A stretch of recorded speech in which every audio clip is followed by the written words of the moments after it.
Ya, karena dari 5 parameter kan 2 naik, 3-nya turun. Nah, itu kita perhatikan kerjasama dengan stakeholder ya, salah satunya kita harus sering ketemu lah dengan apa sih kekurangannya. Mau lihat nomor peti kemas yang bisa online, udah kita lakukan. Ini sudah mulai masuk ke teknik logistik, Pak. Nah, ke depan ini kita lagi membuat satu paket program pendidikan dengan Universitas Uditomo kemarin ya, terus dengan Setiama. Nanti UC juga rencananya. UC juga. Kita lagi mau mencari satu formulasi bagaimana kita membuat satu program ya. Entah itu di podcast. Jadi sebetulnya kan kalau kita bicara logistik itu banyak sekali yang perlu kita ketahui. Luas banget. Dari Tanjung Perak tepi laut, siapa suka boleh ikut sama bapak. Yang militernya lupa, Pak? Oh iya. Atau sudah nggak berkarir, nggak keinginan lagi nih? Yang militernya itu ya namanya rencana manusia ya. Betul. Ya, Tuhan yang menentukan, rancangannya pasti lebih indah bagi kita. Tapi memang beliau saya lihat ada passion kedisiplinan, kemudian dari fisik ya. Dulu dari gestur tubuhnya. Dulu kan tentunya persiapan di militer kan nggak main-main, Mbak Tum. Iya kan? Dan dari SMA saya sudah senang olahraga. Ya. Persiapan itu. Memang keinginannya kuat di situ ya, Pak, ya, untuk dari akal. Tapi akhirnya terpenuhi juga karena setelah di Pelindo, saya diangkat sebagai yang tertinggi SVP, Senior Vice President Operasional untuk Pelindo 2. Jadi semua kegiatan operasional, semua anak usaha operasional dibawa oleh saya waktu di kantor pusat untuk kebijakan strategisnya. Itu strategis sekali. Jadi kesampaian ya. Dan masih ada sedikit-sedikit model militer tentunya kan. Tugas gitu kan. Jalan patuh kan gitu kan. Ini luar biasa nih Tokoh. Jadi Bapak di Pelindo ini lebih dari 30 tahun dong, Pak. Tepatnya 33 tahun. 33 tahun. Dari step awal masuk dengan apa tadi? Engineer operator HT, head-truck. Bukan handy talkie tapi head-truck. Sampai sekarang di top manajemen. Iya. Itu saya nggak pernah melupakan tuh untuk operator HT pertama kali saya bertugas. Setiap tahun saya pasti ke lapangan mencoba truknya. Supaya trial gitu lagi Pastinya di setiap posisi Bapak melakukan suatu inovasi. Kira-kira apa Pak yang sekarang yang berkesan dalam hal perubahan atau inovasi di pelabuhan-pelabuhan? Iya, tentunya saya punya figur atau boleh dibilang mentoring ya, khususnya dari Hutchinson Port Holding di Hong Kong yang bertugas waktu itu di JCT ya, Mr. Albert Peng. Dia mentransfer knowledge kan, bukan saja JCT ini diberikan sahamnya oleh asing, tapi ada proses transfer knowledge juga, sehingga bisa dipegang oleh Indonesia kembali.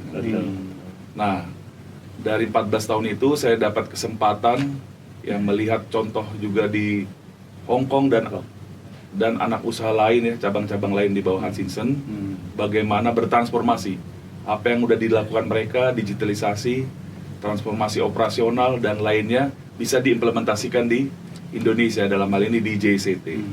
Ya, sampai dulu saya sebagai ketua tim juga pemenangan JCT sebagai terminal peti kemas terbaik ya di Asia ya. 3 tahun berturut-turut tuh, dari 2013, 2014 dan 2015. Nah, itu banyak sekali transformasi operasional ya. Kita ikuti bagaimana sebuah terminal dilakukan sesuai standarnya, sesuai best practice-nya yang sudah dilakukan oleh global port operator seperti Hong Kong, di China yang sekarang pelabuhan tersibuk itu salah satu terminalnya di bawah Hutchinson juga. Jadi transfer knowledge-nya berjalan dengan baik, bukan hanya saya tapi beberapa orang juga di JCT. Apa yang kita dapat, kita implementasikan setelah ditarik ke Pelindo bersama-sama. Nah, kita transformasi. Karena yang paling penting itu, yang paling susah dirubah itu people, mindsetnya, orangnya. Bagaimana bisa berubah. Nah, dengan tim kita bertransformasi bagaimana pola operasi yang baik, termasuk kan saya berpengalaman juga 3 tahun di komersil.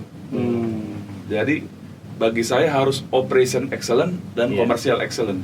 Betul. Karena operation excellent tapi marketnya nggak ada, ya susah juga Pak, tutup ya. juga terminal kan. Betul. Ada contoh di Eropa juga terminal dibikin bagus, automation, tapi nggak ada marketnya. 3 tahun akhirnya tutup juga.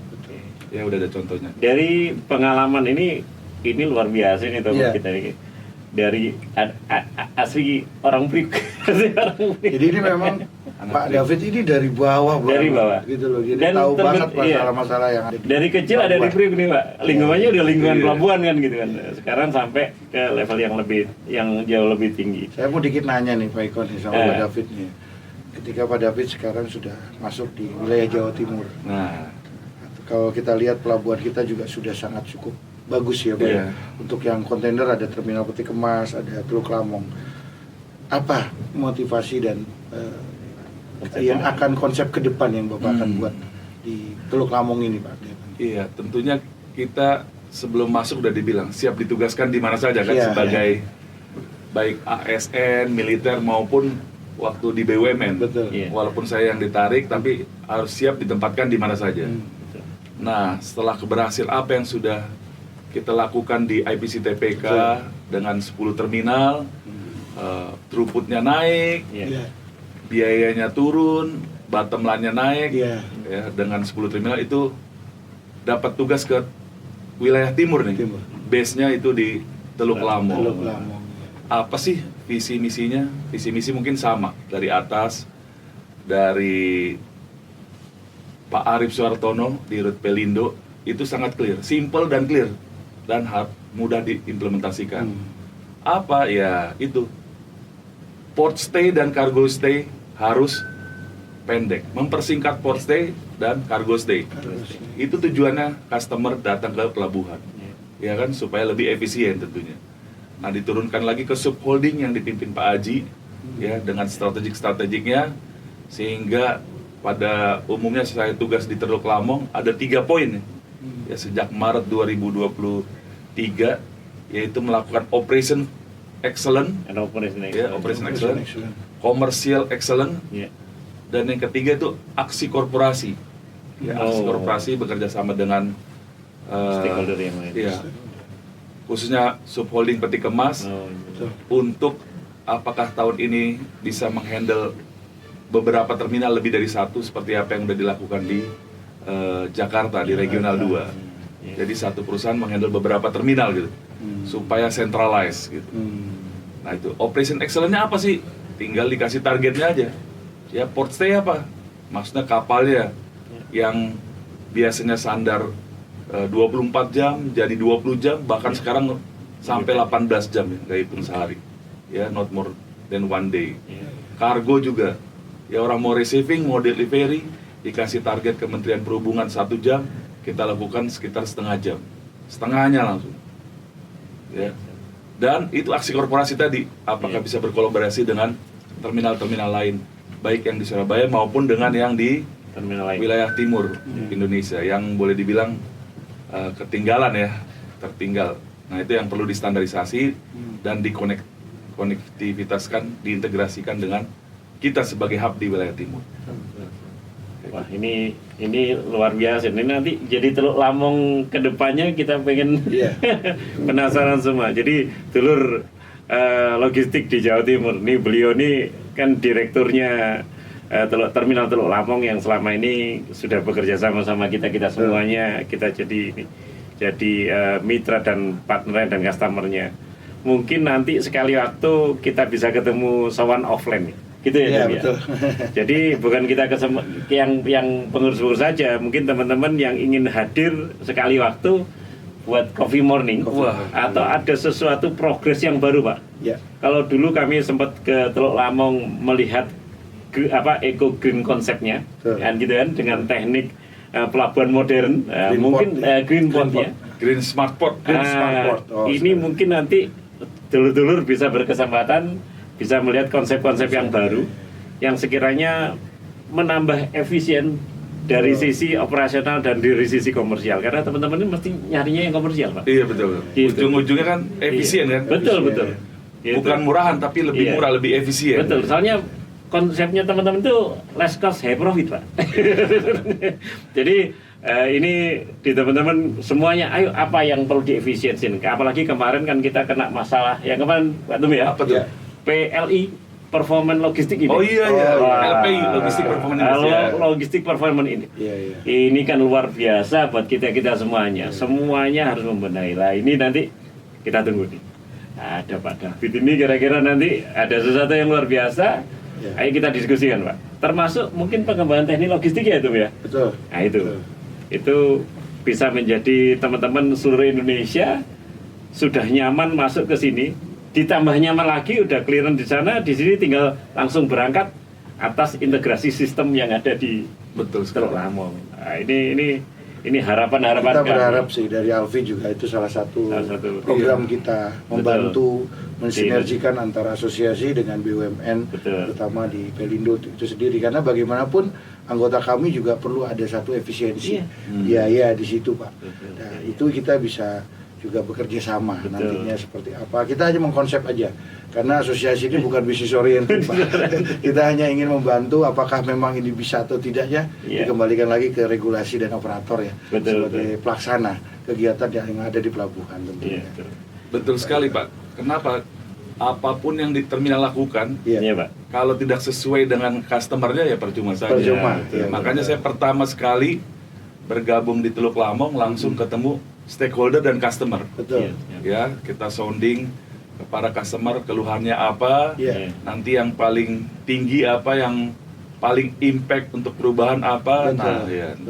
Pas setelah saya ada pertemuan itu langsung ditelepon, langsung di WA. Ya, beberapa dari anggota Bapak juga, saya anggota Alfi gitu ya. Kendalanya apa? Bahkan sampai zaman digital kan. Dia bilang, wah pengembalian ini lambat. Nah, saya bilang kasih dokumennya. Betul. Datang saja ke kantor. Saat itu juga langsung dikembalikan ya. Dari 13 klaim itu, dari 12 klaim 9 langsung dirilis. Pada saat itu juga tidak lebih dari sejam. Nah, yang 3-nya bagaimana? Rupanya ada miss dari dokumen, administrasi yang salah. Jadi mungkin karena kita merger Pelindo 1, 2, 3, 4 bagi subholding, terus bagaimana keuangan yang perlu disentralize, ya, centralized billing, centralized cost. Nah, ada beberapa kendala. Nah, itu yang perlu dikomunikasikan. Apakah dari eksportir-importirnya yang salah mengirimkan dokumen, atau kita yang salah dalam meresponnya. Nah, itu bisa. Apalagi yang paling penting di Teluk Lamong nih, anak muda semuanya, sistemnya udah bagus, peralatan udah bagus, tapi ada kendala, tetap ada kendala besar dari shipping line, ya. Dari logistik sudah case-nya sudah menurun, tapi dari shipping line, yaitu terkait dengan arus kuat. Arus kuat itu khususnya di dermaga domestik. Ya, kalau ada arus itu tidak bisa kapal sandar dan layar. Nah, saya penasaran gitu, kenapa kapal selesai 5 jam tapi sandarnya arus? Jadi sandarnya lama. Labuhnya. Nunggu arus tinggi dulu, Pak. Atau bukan, kalau itu draft. Draft. Kalau ini arus. Oke. Saya bilang, wah, arus kuat, tantangan, resikonya tinggi. Ya. Jadi pemanduan ataupun pilot beresiko tinggi. Nah, baru saya kumpulkan lah ya, dari kantor pusat, setelah transformasi di Tanjung Priuk, contoh-contohnya kita tarik ke sini, kita rembukan sama-sama bagaimana memitigasi resiko. Ya, kenapa nih arus kuat ini jadi momok, orang nggak bisa sandar atau nggak bisa berlayar. Ya, dari satu hari itu sekitar 6-8 jam itu arusnya kuat. Memang ngeri kalau kelepas itu nabrak trestle, masalah, langsung bisnis problem. Nah, harimau aja ada yang bisa taklukan. Ya, harimau, binatang apa, sebuah apapun. Keren nih, Pak. Pandir bisa baru kita taklukan, kan ada orang yang berpelukan dengan harimau. Iya. Jadi apapun masalah kita bisa tangani kalau kita bersama-sama, kalau kita mau mendetailkannya. Nah, dengan kita mitigasi resikonya, apa yang kurang, nanti takut putus talinya, kita pasang tali yang besar. Takbutnya kurang, kita pasang takbut. Skill daripada knowledge daripada pandu, ya masih khawatir, atau aturan-aturannya yang mengkhawatirkan, kita rubah. semua kita mitigasi. Project 4 bulan kita selesaikan 3 bulan. Nggak ada isu lagi arus kuat. Oh, luar biasa itu. Langsung port stay turun. Kita nggak tahu tuh. Ini nggak tahu. Anggota nggak tahu tuh masalah itu. 8 jam. Kita nggak sadar-sadar. Ngomongin. Padahal Sadar-sadar. itu. Nunggu, kalau kemana ini kapal udah masuk kok nggak? Kalau dari agent mungkin sudah diinfo. Iya, Masuk karena yang kan? menikmati ini shipping line. Oh, Iya, shipping line dia port stay-nya untuk yang domestik langsung drastis dari 20 ke 18 jam, 17, something. Iya. Performance-nya juga ET per BT-nya kita paling tinggi dari semua terminal anak usaha dari subholding Peti Kemas yang Pak Haji pimpin. Oke. Ya 85% ET per BT-nya effective time dibagi berting time. Jadi port stay yang dibilang dari Pak Arief Suartono yang singkat udah kita lakukan turun 2 jam. Target-target dari Kementerian Perhubungan kita bisa lebih kita tekan daripada target. Karena Nah, Teluk itu Lamong ini juga sebetulnya Pak Iko bukan menangani kontainer saja, tapi curah kering. Oh iya, curah kering. Ini pelabuhan yang memang dua sisi pekerjaan yang multipurpose sangat multipurpose. Cukup besar ya Pak ya. Cukup besar sebelah juga. kiri dermaga curah kering khusus food and feed. 95% untuk Jawa Timur kita handle. Sebelah kanan terminal Peti Kemas. Itu juga kita transformasi. Throughput tertinggi itu ada di bulan Juni. Ya, selama TTL ada itu Juni yang curah. Iya, curah. Untuk Peti Kemas sendiri di bulan Juli itu tertinggi sepanjang TTL ada. Saya kemarin lihat rilisnya 80.000. Iya, 80.000. Yang dari rata-rata di 60-70. Betul. Di rata-rata di 60-70. Iya. Rata-rata. Makanya kemarin saya lihat, wah 16% ini masuk ini. Naik. Semoga ini bisa terus. Ini dengan bertambahnya itu apakah karena memang nambahnya pengangkut, jumlah kapal, frekuensi kapal, atau memang permintaan mekanisme industri, Pak? Nah, sebenarnya kan kalau pasar kan itu aja. Iya. Ya. Ada orang beralih ke Roro, Brickberg. Iya. Di mana kalau Peti Kemasnya harganya lebih tinggi kan? Iya. Karena orang maunya lebih murah. Betul. Tapi itu kan total cost. Betul. Kalau kita transformasi port stay-nya lebih pendek, berarti freight dimurahin sama si shipping line. Cargo stay-nya juga pendek, ya berarti freight forwarding, wah ini lebih cepat nih bisa keluar nih.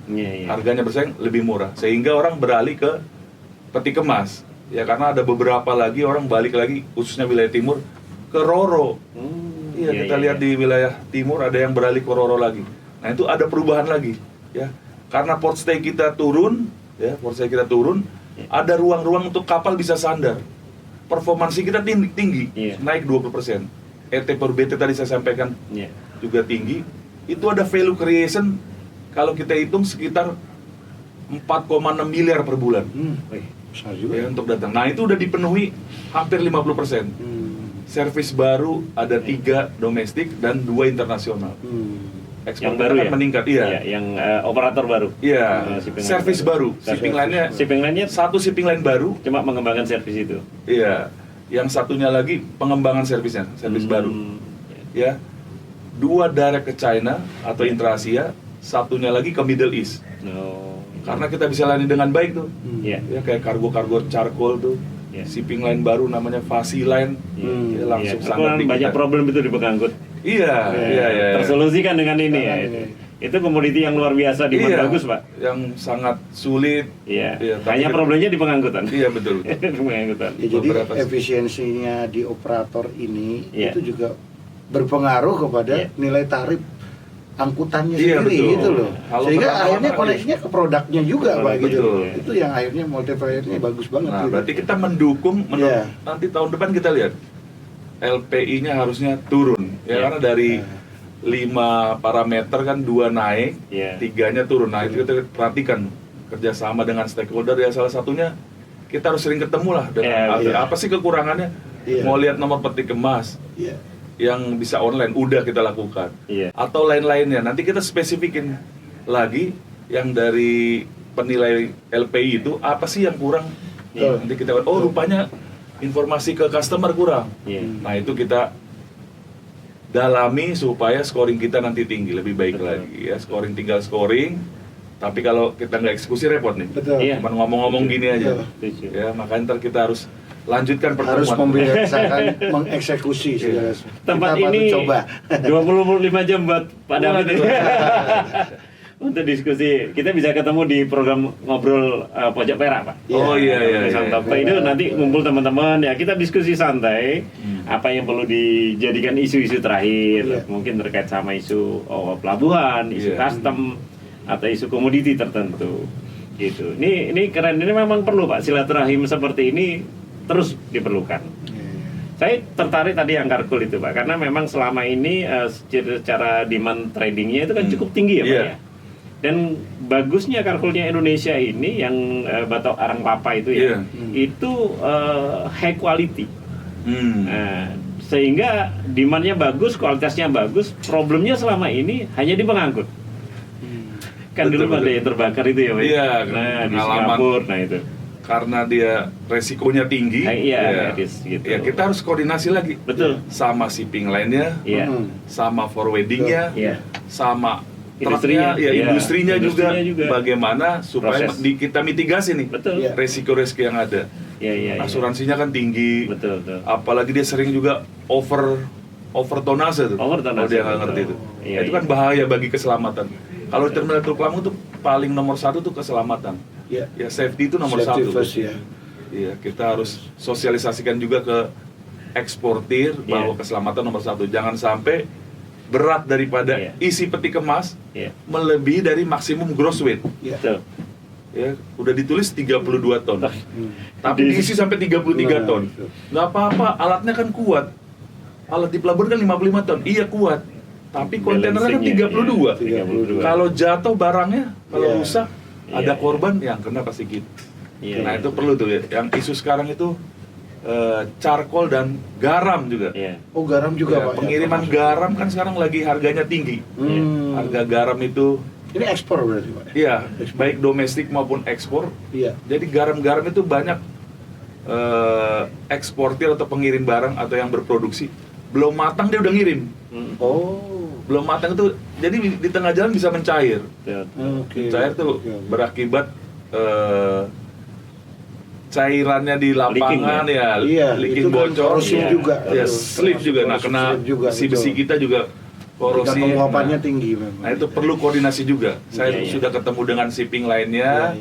Nanti juga mungkin dengan Alfilva bisa ketemu dengan pemilik barangnya gitu. Bagaimana mengekspor yang benar kita lihat, kita kasih tahu dampaknya di terminal bagaimana, bahkan akan menimbulkan akibat korban jiwa kalau memang tidak ditangani dengan baik. Nah, ini harus ada tahu produk knowledge itu penting juga ya. Pak Dir ini paham banget dari yang operasional, komoditi, terutama komoditi. Itu jarang biasanya harus. Dan handling yang lain. Komoditi kan beda-beda. Ini luar biasa. Ini ngomong bisa lebih panjang lebar tinggi nih.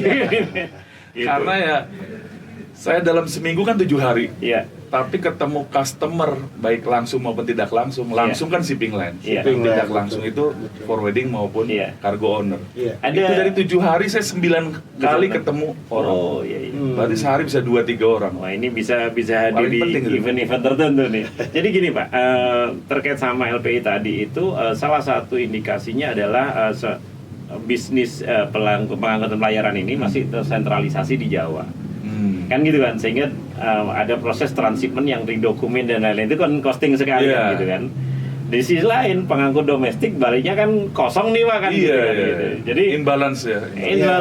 Di sisi internasional sendiri antara incoming impor sama ekspor juga nggak balance juga, imbalance juga kan gitu. Jadi kami dengar dari teman-teman di level-level yang tinggi, kita mendengar jadi bagaimana arahnya ke depannya membangun atau mencetak sentra ekonomi di Indonesia Timur. Betul.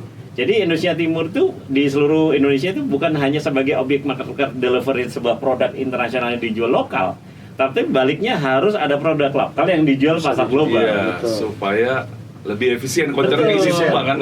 Nanti termaksimalkan dari sisi infrastruktur yang sudah disiapin, baik itu laut atau udara atau darat kan gitu kan. Terus sekarang infrastruktur udah bagus nih, kan gitu. Cuma kan nggak pernah balance. Ini yang disalahin soalnya di sana truknya kapalnya balik kosong kan gitu. Nah, ini mungkin Pak mohon support Pak Alfi dengan Teluk Lampung nih dengan Pelindo. Bagaimana mensosialisasikan, mengedukasikan, Pak, kepada pelaku usaha di daerah untuk nembus pasar global, Pak. Betul. Karena itu new revenue, Pak. New revenue. Value creation tuh ya. Value creation. Iya. Jadi, nah ending-endingnya ujungnya kan di pelindung itu. Iya. Kalau udara di Angkasa Pura nih. Iya, betul, Jadi selama ini ekspor itu di teman-teman di daerah, Pak, kan masih ribet, susah kan gitu kan. Iya. Ya karena kan tidak pernah tersosialisasikan dengan baik kan gitu kan. Nah, teman-teman Alfi ini semua ingin, karena kan kita mau mencetak new revenue existing kepada siapa-siapa kan gitu kan, terutama pelaku-pelaku daerah, karena kan digitalisasi udah di daerah. Iya. Mereka udah belajar apa bisa, jualan apa bisa gitu. Iya. Ngirimnya gimana kan gitu kan.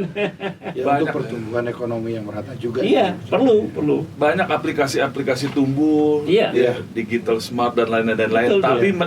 kalau saya lihat pribadi Iya. nih ya, masih silo-silo. Iya. Let's say di bidang tracking, Betul. ada aplikasi marketplace untuk tracking. Mau tracking. Ada Platform, marketplace ya. khusus forwarding dan Iya. lain-lain. Iya. Pelabuhan juga merasa saya udah perbaiki. Iya. Tapi bagaimana mengintegrasikannya? Betul. Ya, kalau pemerintah kan dengan program NLA. NLA itu kan. NLA, NLA. betul, Nah, betul. apakah udah jalan 100%? Belum, nggak semudah kembalikan telapak tangan. Kalau orang bilang, gampang itu 1 tahun, nah itu berarti nggak ngerti detail. itu. Iya, betul. Iya. Karena yang paling penting itu nawa itunya, orangnya mau Nih, berubah nggak mau dengan berubah. digital. Betul. Kalau udah oke, 1001 alasan untuk memperbaiki, bertransformasi. Iya. Tapi kalau dia menolak, nah berarti kan komunikasi kurang. Iya. Egonya masih kuat juga, Pak, jadinya susah, Gue kan? lebih bagus, kau yang lebih Iya, jelek. Nah, itu. itu susah. Susah Karena gitu, betul. mindsetnya nggak dibuka, Iya, susah. betul. Nah, bagaimana untuk mengintegrasinya ini? Iya. Nah, mungkin dibantu dari Alfi, Ilva ini Jawa Timur, khususnya kita yang di wilayah timur, Iya. kita bisa berkolaborasi nanti Iya. dengan subholding peti kemas juga, Betul. Iya. terkait dengan jadi hub ya, Iya, hub iya. spot kita, supaya produk-produk kita bisa bersaing ya. Betul. Ya kalau dibilang udah digital, tapi harganya tinggi karena Iya. nggak berintegrasi. Nggak tahu sisi Nggak paket, efisien. iya. Iya. Jadi digitalisasi yang sudah global termaksimalkan ini belum termaksimalkan penggunaannya. Iya. Jadi sekarang mereka jualan di mana, mekanis gimana, transaksi gimana. Nah, knowledge ini yang perlu disampaikan, Pak. Iya. Ini teman-teman Kadin, teman-teman Alfi, ini diskusi nih kayak gitu. Iya. Tujuannya gimana memintarkan masyarakat gitu jadinya, Iya, Pak. betul. Jadi tidak bicara Mengedukasi lah ya. mengedukasi. Edukasi, ya. Jadi- Karena ini masalah knowledge. BTS sudah di ujung-ujung Indonesia nih, Pak, Iya. gitu. Nanti kan BTS-nya si Elon Musk Iya. Mau ditancepin Sudah sini juga. mulai. ditaruh di Indonesia Timur. Indonesia Timur. Jangan-jangan lebih canggih dia Betul. daripada yang barat. Nah. Ya, karena pakai satelit yang dekat dengan bumi lebih cepat. Kecepatannya lebih tinggi. Iya. Nah, itu kalau kapasitasnya besar. manusianya atau SDM siap. tidak dididik, nggak siap, repot Iya. menggunakannya kan. Tidak Dan hanya seimbang dia- akhirnya ya, Jadi antara objek teknologi saja kan dengan- jatuhnya kan. Objek dan pengguna nih kan gitu kan. Iya. Saya dengan tadi di lantai bawah senang dengan lihat ada program ya pendidikan. pendidikan pelatihan. yang di pelatihan yang udah Iya. dimulai. Betul. Nanti juga mungkin ada perwakilan dari kita juga biar Iya. saling mengerti ya, saling Betul. ngisi. Oh, dari sisi pelabuhan kayak gimana? Iya. Kemarin tadi kan dibilang dari sisi bea cukai bagaimana? Iya. Iya. Kalau kita udah bersatu semua, tidak silo-silo, nah itu datang teknologi dari yang lebih cepat, SDM udah siap, gampang pengguna. Betul. Kita selain pendidikan PPJK, di sini juga ada basic forwarding juga, Pak. Ada basic forwarding Ada basic juga. forwarding juga. Kita juga ada Viata juga. Jadi ya, kebetulan Pak Ketua kita ini juga ketua chairman-nya Viata Asia Pasifik. Oh Ya, iya, ya. Pak Yuki Pak ya. Yuki juga. Jadi kita memang, dan kebetulan di DPP kita mempunyai Alfi Institute. Jadi sehingga saya lihat memang Alfi ini mempunyai satu Paket komplit. paket komplit ya. Jadi Paket komplit. tidak sekedar hanya ngomong pelabuhan, Iya. tapi ke pendidikan juga jalan Iya, gitu lah. SDM ya. Iya. untuk Iya. pendidikan. Gitu Tapi lah. jangan SDM Alfi Ilfanya saja. Nanti ada, ini masukan aja. Iya, iya, Masukan, siap. siap. Mungkin ada materi forwarding for non forwarding. Iya. Oh iya gitu ya. Industri, industri. Yang secara umum aja, nggak usah secara Iya. detail gitu. Nggak perlu. Memang Lah, ini Betul. sedikit Pak, saya mau juga ngobrol ini sama Iya. Asik juga. Jadi kebetulan kita sama Pak Iko lagi merancang Pak. Ya, saya melihat beberapa universitas di Jawa Timur, Surabaya ya. Surabaya khususnya. Ini sudah mulai masuk ke teknik logistik Pak. Iya. Nah, ke depan ini kita lagi membuat satu paket program pendidikan dengan Universitas Uditomo kemarin ya, terus dengan Setiamak. Nanti UC juga rencananya. UC juga. Kita lagi mau mencari satu formulasi bagaimana kita membuat satu program ya. Entah itu di podcast. Jadi sebetulnya kan kalau kita bicara logistik itu banyak sekali yang perlu kita ketahui. Luas banget. Dari multimoda, supply chain, macam-macam dari kita ada 22 kompartemen bisnis ya. Di logistik. Nah, ini perlu kita kembangkan. Kita kasih tahu ke knowledge bahwa tidak hanya sekedar ekosistem logistik aja yang tahu, tapi masyarakat luas. Ini yang kita lagi planning tahun depan. Semoga jadi nih Pak. Saya mau dukungannya dari Bapak juga ini dari TTL ini. Itu part of the logistik. Jadi mengenai SDM logistik itu di Indonesia nih ceritanya nih, katanya itu memang memang diperlukan. Karena memang Sabang sampai Merauke ini kita dikaruniai nadinya ekonomi. Logistik ini urat nadinya ekonomi. 17.000 pulau. 17.000 pulau. Itu dengan geografis betul. Seperti ini Pak ya. Transportasi logistik sangat dibutuhkan sekali. Jadi jangan sampai tidak efisien. Betul. Ini yang terus kita kembangin Pak. Di teman-teman di udara juga melakukan transipan udara, hubnya ada di Bali, di Denpasar. Kalau yang di laut, hubnya ada di Surabaya kan gitu kan. Nah ini terus kita dorong semuanya Pak. Dan yang penting ya karena memang SDM logistik terbatas Pak. Makanya kedepannya informasi dari Asdep Kemenko Ekonomi, Asdep Pengembangan Logistik Nasional itu nanti ada SMK Logistik. SMK Logistik. Kemudian S1 Teknik Logistik sekarang kan sudah ada beberapa di langsung ya dari. Terus kemudian SMA udah kejuruan langsung ya. Betul. Terus kemudian ini yang teman-teman dari dosen-dosen tuh didikti memasukkan Pak, karena memang konsepnya udah kampus merdeka ya. Iya, kampus merdeka. Kampus merdeka itu boleh menambahkan mata kuliah yang sekiranya memang diperlukan. Salah satunya adalah perdagangan internasional atau ekspor impor. Di dalamnya ada mekanisme logistik. Nah, ini memang membangun, ya itu tadi Bapak bilang tadi orangnya, people-nya. People. Infrastruktur. Tantangan transformasi itu. Betul. Yang paling berat 3. Oh iya gitu. People dan people. 3 ini aja Pak ya. Yang paling berat itu 3. Betul. People. Nah, kalau people-nya nggak kompeten repot. Makanya itu yang kita perlu selalu tanamkan ya supaya baik internal maupun eksternal. Kalau di internal kami boleh dibilang 90% lebih itu muda-muda semua di Teluk Lambung. Itu yang penting. Udah kita buktikan tuh. Regenerasinya jelas ya, ada gitu. Digitalisasinya, bahkan terhadap logistik, mengurangi seperti tadi cerita. 1 juta per kontainer lebih irit untuk pemeriksaan karantina. Karena dari kapal kalau dia kasih tahu, oh ini diperiksa, langsung kita proses ke tempat pemeriksaan. Betul, keluar langsung clear. Jadi dari kapal sudah langsung ke blok yang nggak perlu ke seaway ditarik lagi, ke blok yang mengurangi handling, kelebihan handling yang lain. Nah itu langsung kita cas sesuai fisiknya.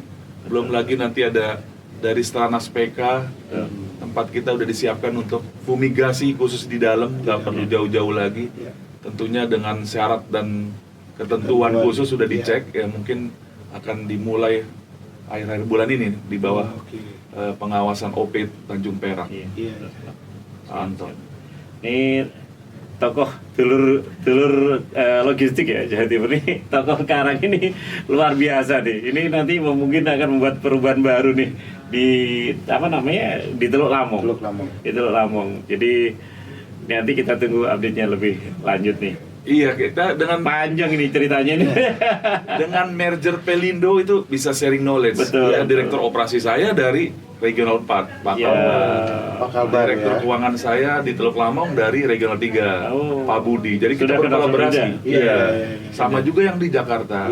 Ada yang dari 1, 3, 4. Yang di Regional 1, baik regional maupun anak usaha yang berpusat di Medan.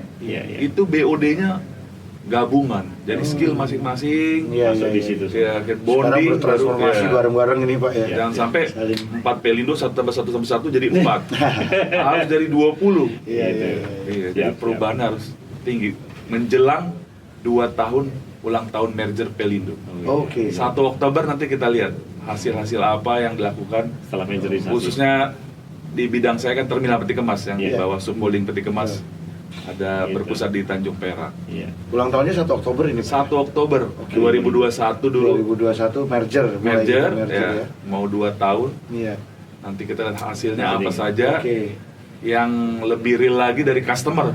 Ya mungkin Bapak bukan jangan mengundang saya aja, tapi customer kita siapa sih?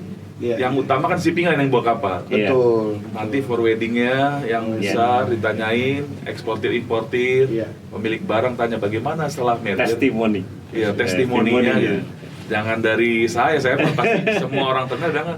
Udah. Bagus, sudah bagus nih. Silakan ditanya aja. Oke, Pak David, ini waktu yang tidak memisahkan kita, tapi Waduh. hanya waktu yang memisahkan di ruangan ini. Di ruangan ini, Di tapi ruangan ini. di tempat Nanti lain kita bisa ngopi-ngopi ngopi-ngopi nih. ngopi. Iya. sambil memecahkan masalah, Betul. langsung kita eksekusi ya. Iya. Apa yang lebih cepat bisa Setuju kita saya. Betul. Sama Pak David. Jadi gini udah satu frekuensi nih, Pak Satu David. frekuensi. Senang banget saya nih. Jadi Bisa diterima di Surabaya, Surabaya. Jawa Timur. Kami juga terima kasih Pak David sudah Ini memberikan surprise waktu. banget. Indonesia Iya. ya. Sebelum kami tutup, mungkin ada sesuatu yang mau disampaikan, Pak? Khususnya Oke. sebagai tokoh orang Pelindo yang 33 tahun 33 tahun. ada di dunia Pelabuhan. Kalau saya kan orangnya implementer nih Pak ya. Iya. Implementer, nggak banyak apa Teori teori-teori ya. betul. Dari atas kasih konsep, nah bagaimana kita mengimplementasikan Eksekusi jalankan ya, Pak, ya. berdasarkan pengalaman saya. Iya. Nah, kalau di waktu di perusahaan sebelumnya, sampai saya tiap ketemu selalu ada yel-yel, bisa. Iya. Ya ternyata bisa, ya throughputnya naik tinggi, cost-nya turun, bottom line-nya sehingga tinggi. Iya. Nah di tempat yang baru juga Terminal Teluk Lamong sudah ada yel-yelnya, cuman belum digalakan. Saya galakan lagi Oke. supaya diaminin, yaitu Iya. yes bisa semuanya, go, ayo kita kerjakan tadi bilang eksekusi, Oke, sip. great, jadi besar, ya Oke. aksi korporasi sehingga Teluk Lamong menjadi besar. Nah, bagaimana melakukan yang itu supaya bisa terjadi? Nah, moto hidup saya itu adalah do your best. Ya, berikan yang terbaik. God will do the rest. Kita nggak usah pusing-pusing. Kalau kita lakukan terbaik, sisanya biar Tuhan yang kasih jalan. Ya, ada aja jalan keluar. Ya, kalau kita udah lakukan, kalau kita positive thinking, kita Ya. memberikan yang terbaik. Gitu. Nah, kalau saran saya kepada generasi muda nih ya, Nih. mungkin jangan lihat saya sekarang ya, tapi bagaimana prosesnya saya waktu mulai dari operator truk, foreman, supervisor, manager, sampai dipercayakan Dari nol ya Pak ya. ya Dari dari bawah. dari zero Dari Dari bawah. zero to hero. Zero. sampai sekarang ini. Tapi lihat prosesnya, saya menikmati prosesnya. Jangan lihat langsung tujuannya, jangan lihat betul. hasilnya, Ya. tapi harus penting proses. Keren, keren. Siap. Itu aja untuk terutama untuk anak muda maunya hasilnya aja kan sekarang. Iya. Tapi Mau instan aja ya, mau gitu instan ya. aja di zaman digital ini. Siap. Terima Itu kasih. aja dari saya. Siap. Pak. Siap Pak, makasih Pak David. Terima kasih Pak David Banyak. waktu dan Terima kasih. kehadirannya nih. Iya, iya. Dan Dirut Logistik di Jawa Timur, anggota Alfi semuanya. Sekian ini kita ketemu sama Pak David Sirait, Direktur Terminal Teluk Lamong di Surabaya, dan kita bisa ketemu di lain waktu di program yang sama atau kita ngopi-ngopi bersama Pak David. Terima kasih, saya akhiri. Semoga bermanfaat. Selamat siang. Assalamualaikum warahmatullahi wabarakatuh. Waalaikumsalam. Dan salam logistik Indonesia. Salam Semangat. logistik. Salam logistik Indonesia. Thank you Pak David. Terima kasih. Terima kasih. Terima kasih. Mantap, lancar banget. Tanjung Perak tepi laut